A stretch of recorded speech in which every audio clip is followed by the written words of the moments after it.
What if the person everyone overlooks, the one who blends into the background, invisible in plain sight, suddenly became the only person who could save a $200 million deal? Picture this. It's a Tuesday morning in downtown Chicago. The sun is reflecting off the glass towers that stretch up into the sky like giant mirrors. Inside one of these towers, on the 50th floor of Morrison Global Enterprises, a man's world is about to fall apart. Alexander Morrison isn't just any businessman. He's a millionaire CEO who spent 20 years building his empire from nothing. 20 years of 16-hour days, missed family dinners, and sleepless nights. And now, all of that could disappear in the next 15 minutes. Morrison is pacing back and forth in his corner office, his expensive Italian shoes clicking against the marble floor. Through those massive floor-to-ceiling windows, he can see something that makes his stomach drop. 3 black luxury cars have just pulled up to the building's entrance. The Chinese technology consortium has arrived. Right on time, just like he knew they would be. You see, this isn't just any meeting. This is THE meeting. The one that will either secure Morrison Global's future or destroy everything he's worked for. We're talking about a $200 million contract. That's not pocket change, friends. That's the kind of money that can make or break a company. But here's the problem, and it's a big one. The official Mandarin translator, the one person who was supposed to make this whole thing possible, just called to cancel. A family emergency, they said. Couldn't wait, they said. And now Morrison is standing there, watching the most important clients of his career step out of their cars, and he has no way to talk to them. His executive assistant, Victoria Kane, is frantically working the phones. You can hear the desperation in her voice as she calls one translation service after another. "Mr. Morrison," she says, barely looking up from her desk, "I've contacted every translator in Chicago. No one, and I mean no one, is available for a meeting this big on such short notice." Now, let me tell you about Victoria Kane. She's been Morrison's right hand for 15 years. Perfectly dressed, perfectly organized, perfectly in control. She's the kind of woman who makes sure everything runs like clockwork. At least, that's what everyone thinks. Victoria has her own ideas about how things should work, about who belongs where, about what kind of people should be sitting in those executive conference rooms. Morrison loosens his tie. You can see the sweat starting to form on his forehead. 20 years, he thinks. 20 years building this company, and it could all come crashing down because of a language barrier. The Chinese executives are known for their strict business protocols. They don't do translation apps. They don't do hand gestures. They expect professional, respectful communication, or they walk away. Simple as that. And that's when everything changes. From the corner of the room, almost like a whisper, comes a voice that will alter the course of multiple lives forever. "Excuse me, Mr. Morrison, but I speak fluent Mandarin." The silence that follows is so complete you could hear a pin drop. Every head in that room turns toward the source of that quiet voice. And there, holding a cleaning cloth in her hands, wearing the standard navy blue uniform that makes her practically invisible to most people in that building, stands Maya Chen. Maya is 28 years old. For 3 years, 3 entire years, she's been cleaning these executive floors. She's wiped down these same conference tables, emptied these same trash cans, polished these same windows. And in all that time, most of these executives have looked right through her, as if she didn't exist at all. But Maya has been there. Oh, she's been there for everything. Every strategy meeting, every heated argument, every whispered conversation about deals and contracts and company secrets. She's heard it all while she quietly went about her work, invisible to the people who thought they were so important. Victoria is the first one to react, and she does it with a nervous laugh that echoes off the glass walls.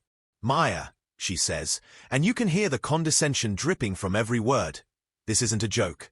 We're talking about a multi-million-dollar international deal here." But Morrison, desperate and running out of options faster than sand in an hourglass, studies Maya with new eyes. For the first time in 3 years, he's really looking at her. Really seeing her. "You speak Mandarin?" he asks, and his voice is a mixture of skepticism and hope that's almost painful to hear. Maya's response is calm, steady, confident. There's no nervousness, no stammering. "Mandarin, Cantonese, and some Taiwanese dialects," she says, meeting his gaze without flinching. I studied East Asian linguistics at Northwestern University before I started working here. The revelation hits that room like a thunderbolt. Northwestern University. East Asian linguistics. This woman who's been cleaning their offices, who they've treated like furniture for 3 years, has a college education. She has skills they never even knew existed. But here's what really gets me about Maya's story. She didn't just drop out of college because she got bored or couldn't handle the work.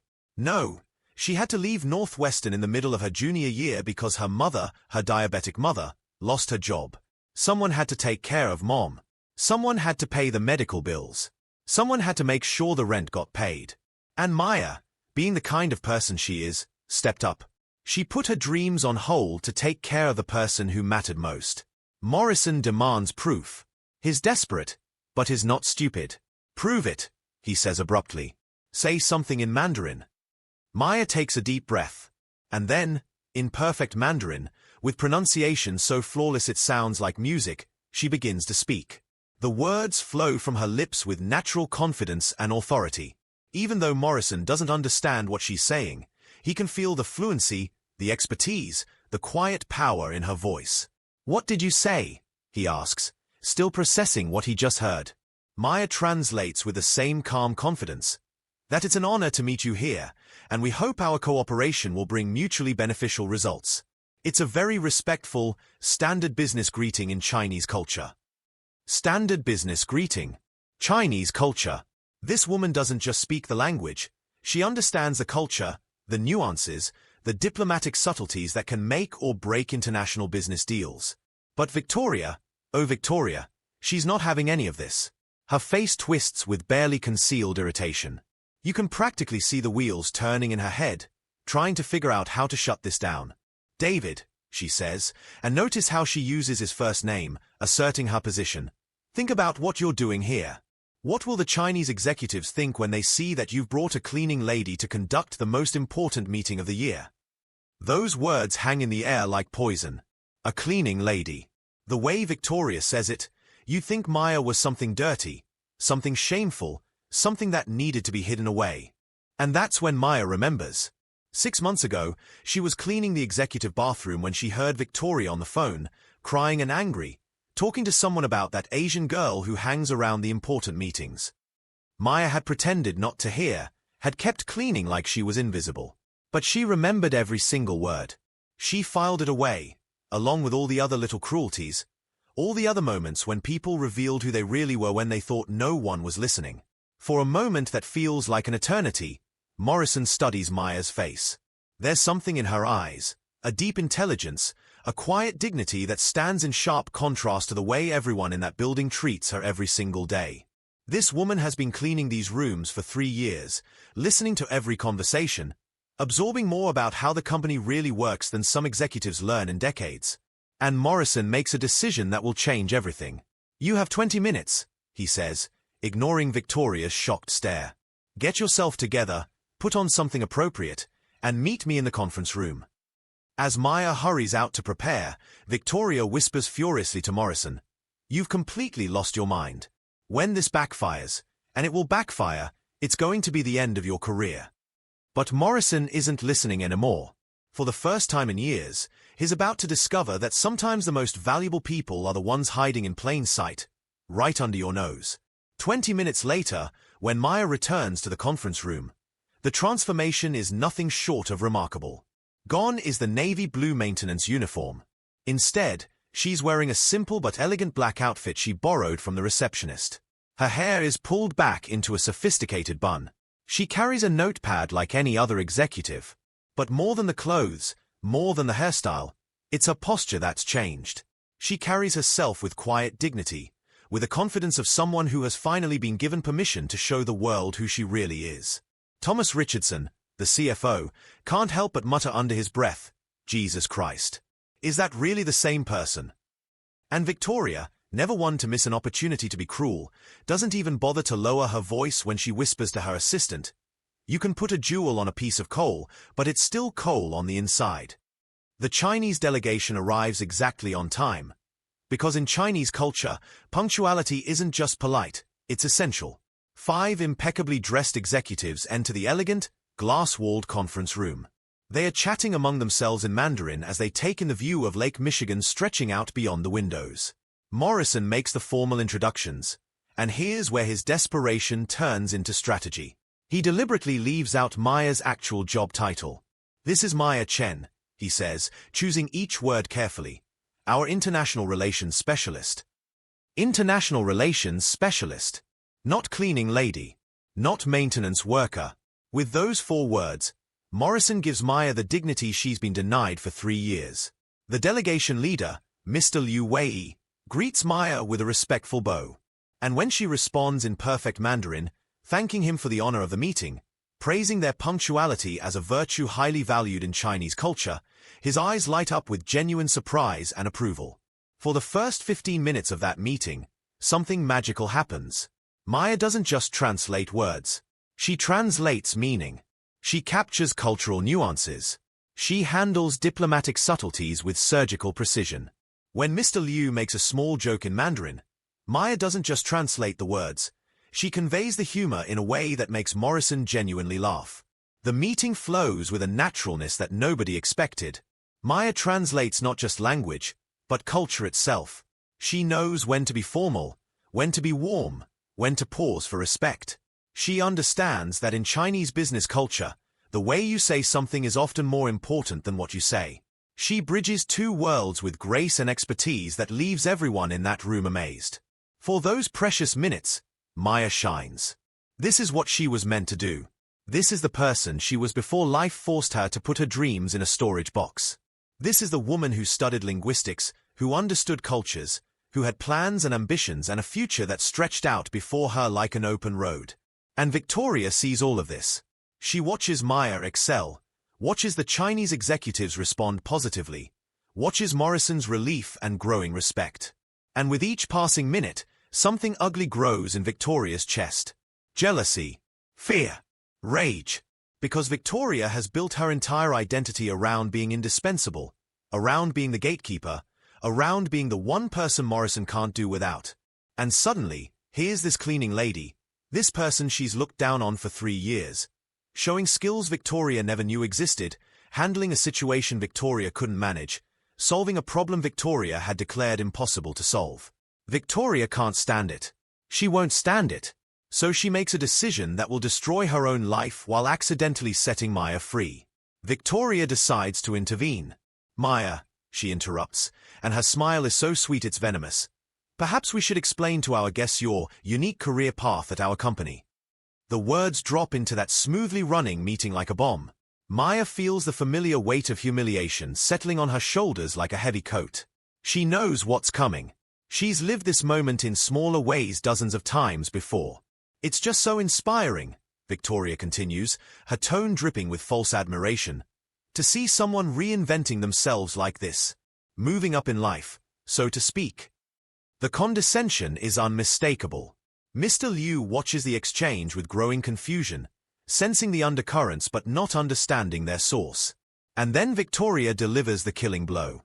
Really, who would have thought that someone who was cleaning these very rooms 3 years ago would be sitting at this table today? She pauses, letting the information sink in for the Chinese executives.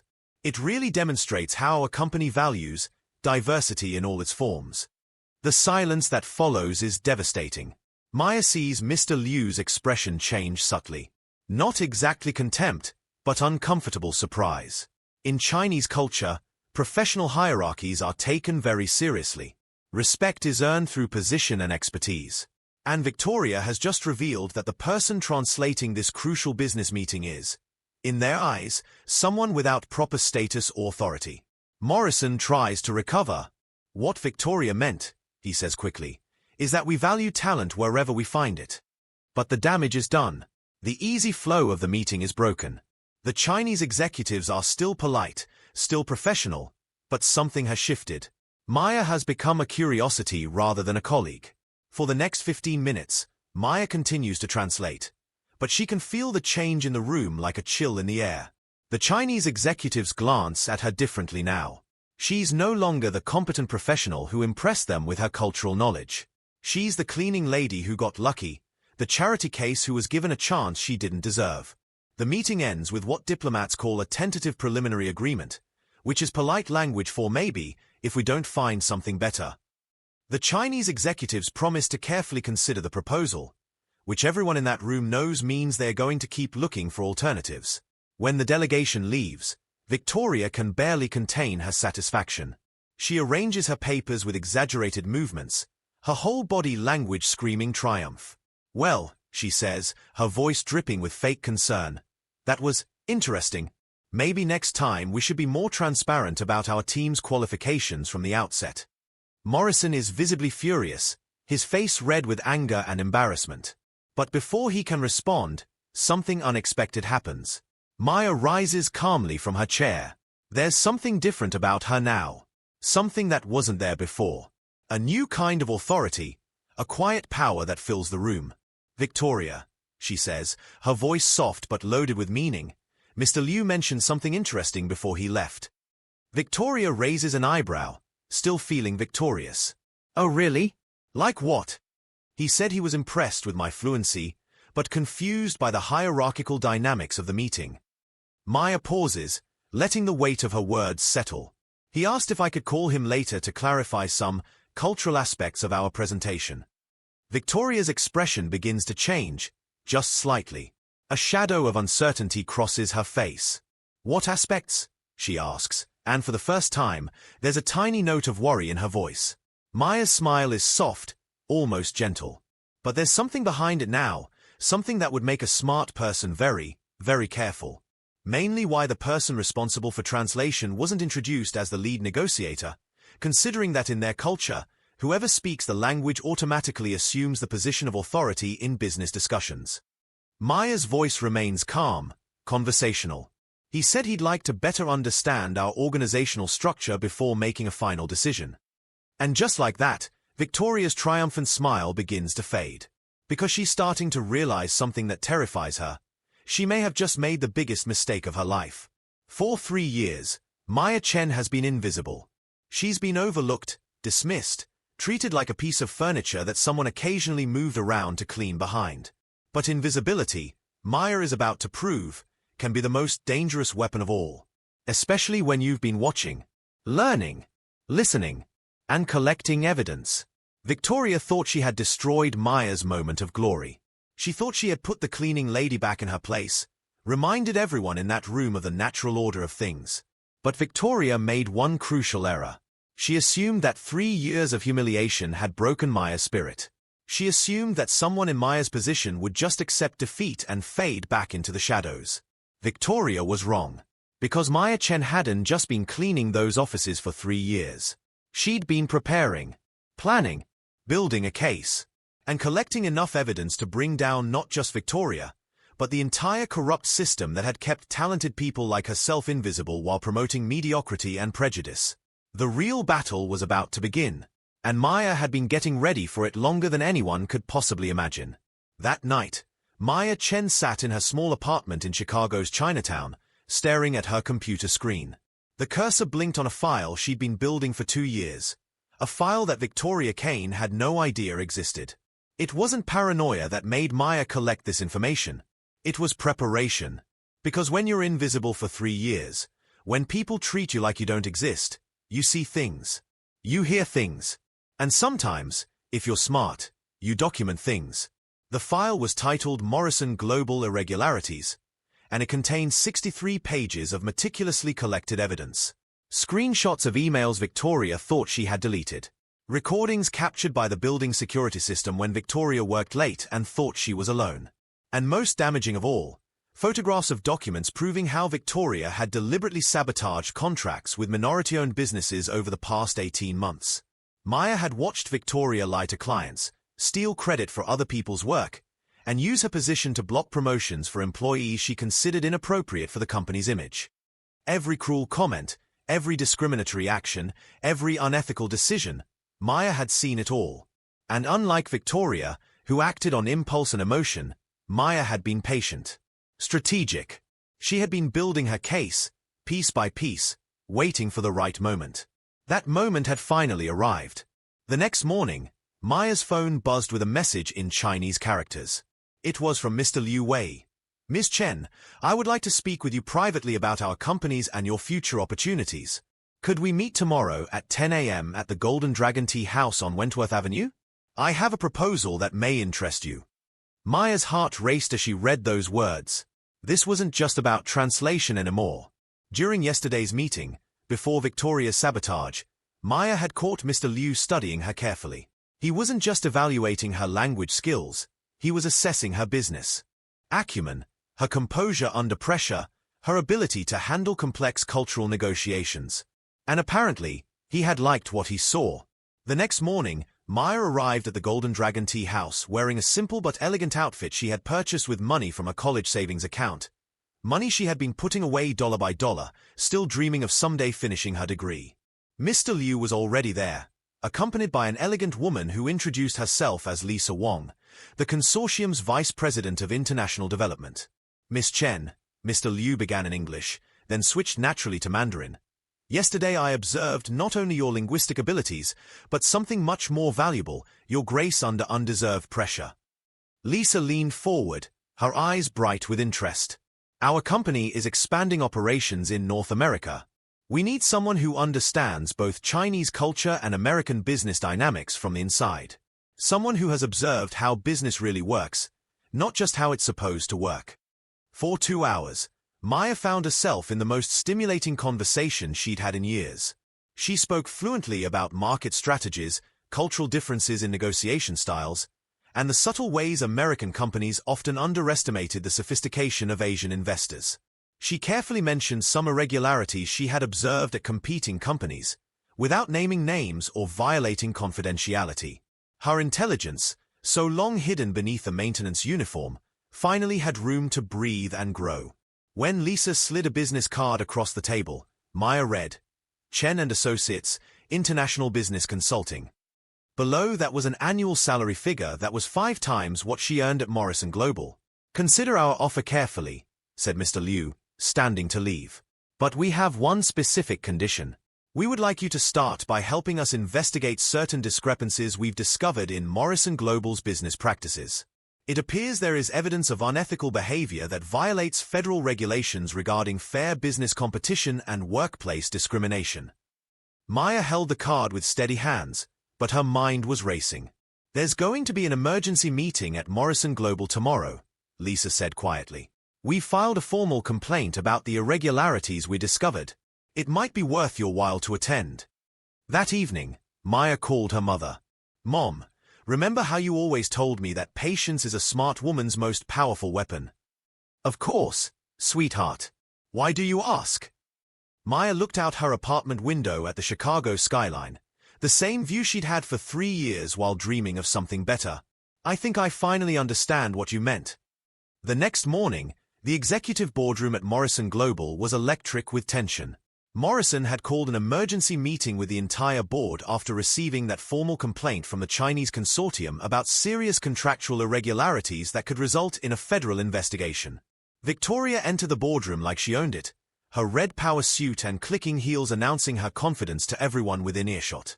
She had spent the night preparing her defense, convinced she could pin all the blame on Morrison's reckless decision to bring an unqualified cleaning lady to such an important meeting.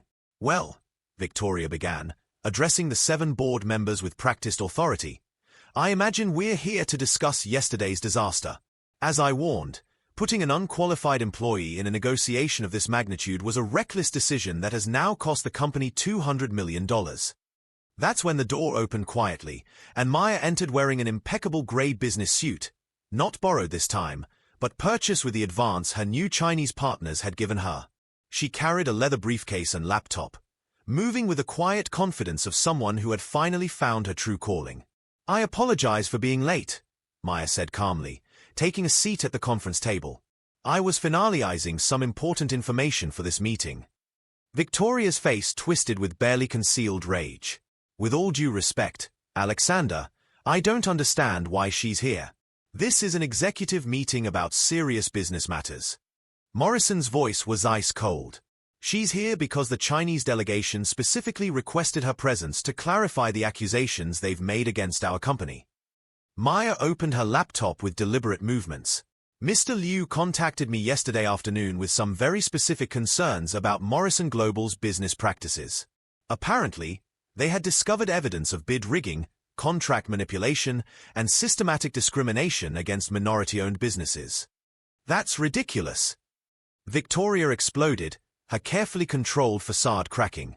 What kind of evidence could a... She caught herself before saying the words, but everyone in the room knew what she was thinking. Maya's smile was gentle, but there was steel behind it. The kind of evidence you gather when you're invisible for 3 years, and people say and do things in front of you as if you don't exist. Victoria's face went pale. For the first time, a flicker of real fear crossed her eyes. Maya connected her laptop to the conference room's projection system. The first image that appeared was an internal email from Victoria to a competing company's representative, dated 8 months earlier. This email, Maya said in a calm, professional voice, contains confidential information about the Johnson Company's bid proposals. The Johnson Company was our direct competitor for the Riverside development contract.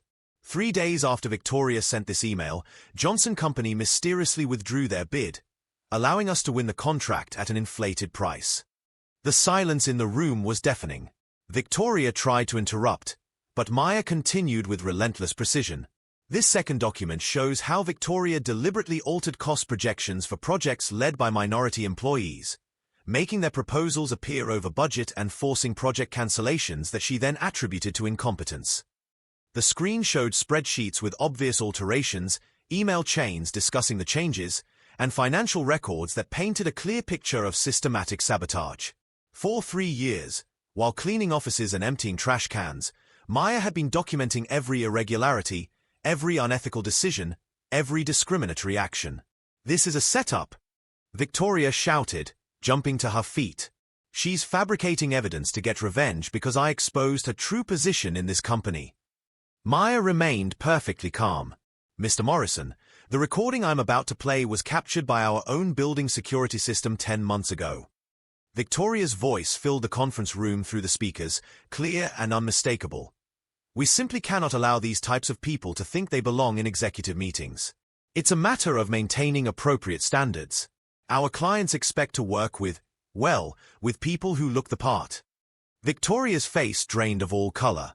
She remembered that conversation, a private discussion with Thomas Richardson about keeping the company professional and free of what she called unsuitable elements. "And this," Maya continued, displaying a new audio file, "is from 3 weeks ago, when Victoria instructed the Human Resources Department to lose resumes from job applicants with names that sounded too ethnic. James Washington, the 60-year-old African-American board member who had been with Morrison Global for 15 years, leaned forward with a grim expression. "Victoria, is this true?" Victoria looked desperately around the conference table, searching for an ally, a sympathetic face. She found only disgust and disappointment. That's taken out of context," she stammered, beads of sweat forming on her forehead. "You don't understand the pressure I'm under to maintain company standards." Maya's voice cut through Victoria's excuses like a knife. Company standards should include ethics, integrity, and compliance with federal anti-discrimination laws, all of which have been systematically violated over the past 2 years. Morrison turned to Victoria, his expression stone cold. "You have 30 seconds to explain why you shouldn't be fired for cause and reported to the federal attorney's office." Victoria's legs seemed to give out beneath her. She sank back into her chair, looking desperately around the room for someone, anyone, who might support her. But the evidence was overwhelming. The recordings were clear. The documents were undeniable. "You're making a terrible mistake," she whispered, her voice breaking. "She's just a resentful cleaning lady who—" "She," Morrison interrupted with authority that silenced the entire room, "is our new director of international relations. And you're fired." The words hung in the air like a final judgment. Victoria sat there, swaying slightly, trying to process that her 15-year career had just ended in a matter of minutes. "Your access credentials will be revoked immediately," Morrison continued. "Security will escort you to collect your personal belongings.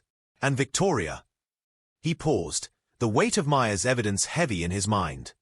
"We'll be forwarding everything to the federal prosecutor's office." As security arrived to escort Victoria from the building, she turned to Maya one last time, her face twisted with rage and desperation. You may have won today, but that doesn't change what you really are. Maya met her gaze with unshakable calm. You're absolutely right. I am exactly what I've always been. Someone who watches, learns, and acts at the right moment. The difference is that now, finally, I'm where I belong. 3 hours later, when the emergency meeting concluded with Maya's official appointment to her new position, Morrison asked her to stay behind. How did you manage all this? 3 years of evidence, recordings, documents. How did you know this day would come? Maya smiled, genuinely smiled, for the first time in months. When you're treated like furniture, people forget that furniture has eyes and ears. Victoria spent 3 years underestimating the power of invisibility and overestimating the value of her own prejudice. 6 months later, Maya Chen sat in her corner office on the 45th floor of Morrison Global, reviewing contracts written in Mandarin, Cantonese, and English. Her success had been nothing short of extraordinary. The company's business with Asian markets had tripled, bringing in over $400 million in new revenue. Her annual salary of $300,000 had allowed her mother to receive the best medical treatment available, and Maya had finally been able to complete her master's degree through an executive program at the University of Chicago. Through her office window, she could see the city that had once seemed so distant and unreachable. Now, as one of Chicago's most respected international business executives, Maya had become the bridge between two worlds, proof that talent and determination could overcome any obstacle. Meanwhile, across the city, Victoria Kane sat in a small studio apartment, surrounded by rejection letters from every major company in Chicago. The federal investigation into her discriminatory practices had resulted in a $50,000 personal fine and a 5-year ban from holding executive positions at companies with federal contracts. Her name had appeared in business magazines as a cautionary tale about toxic leadership, making her virtually unemployable in corporate America. That morning, she had seen Maya's photograph on the cover of Business Week magazine, standing confidently beside a group of Chinese executives, with the headline, "The Translator Who Revolutionized International Business." The irony was devastating. The woman she had tried to humiliate and destroy had become everything Victoria had pretended to be: successful, respected, and truly valuable to her company. Back at Morrison Global, the transformation was complete. Maya had established mentorship programs for overlooked employees, created pathways for advancement based on merit rather than appearance, and fundamentally changed the company culture. She had proven that true leadership doesn't come from putting others down, but from lifting them up. During a television interview that aired nationwide, Maya was asked about Victoria and whether she felt any resentment. Her response was gracious and powerful. "Victoria gave me the greatest gift anyone could give. She showed me exactly who I didn't want to become. Her prejudice and cruelty taught me that real power comes from recognizing potential in others, not from stepping on people to make yourself feel taller." 3 weeks later, Maya stood before an audience of 500 students at Northwestern University, announcing the Second Chance Scholarship program she had created for students who had to interrupt their education due to financial hardships. No one should have to choose between taking care of their family and pursuing their dreams, she told the emotional crowd. The program, funded partially by Maya's own salary and supported by her new business connections, had already approved 20 full scholarships for the coming semester. Maya Chen's story became a powerful reminder that genuine talent, dignity, and quiet preparation can overcome any prejudice or injustice. She had turned 3 years of invisibility into the foundation of her success, proving that sometimes the most dangerous opponent is the one you don't notice, the one who's watching, learning, and preparing to shine. Victoria had tried to destroy Maya based on prejudice and arrogance, but ended up being the architect of her own downfall. Maya showed the business world that true leadership isn't about titles or corner offices. It's about the courage to see potential where others see only limitations. In the end, Maya's success wasn't just personal vindication. It was proof that justice, though sometimes delayed, always finds its way to the surface. And the best revenge isn't destroying your enemies. It's building something so extraordinary, so meaningful, so powerful that it makes everything they tried to do against you completely irrelevant. Maya had learned that patience truly is a smart woman's most powerful weapon. She had waited, watched, and prepared. And when her moment came, she was ready. Her story reminds us all that talent has no color, no social class, and certainly no uniform. It can be found anywhere, in anyone, at any time. The question isn't whether extraordinary people exist in ordinary places. It's whether we're wise enough to recognize them when they're standing right in front of us. Maya Chen rose from the shadows not through luck or charity, but through her own brilliance, dignity, and unshakable belief that she deserved better. She proved that sometimes the most invisible people are actually the most powerful, because they see everything, understand everything, and when the time is right, they know exactly how to use that knowledge to change the world. And that, friends, is how a cleaning lady became the most important person in the room. Not by changing who she was, but by finally getting the chance to show the world who she had always been.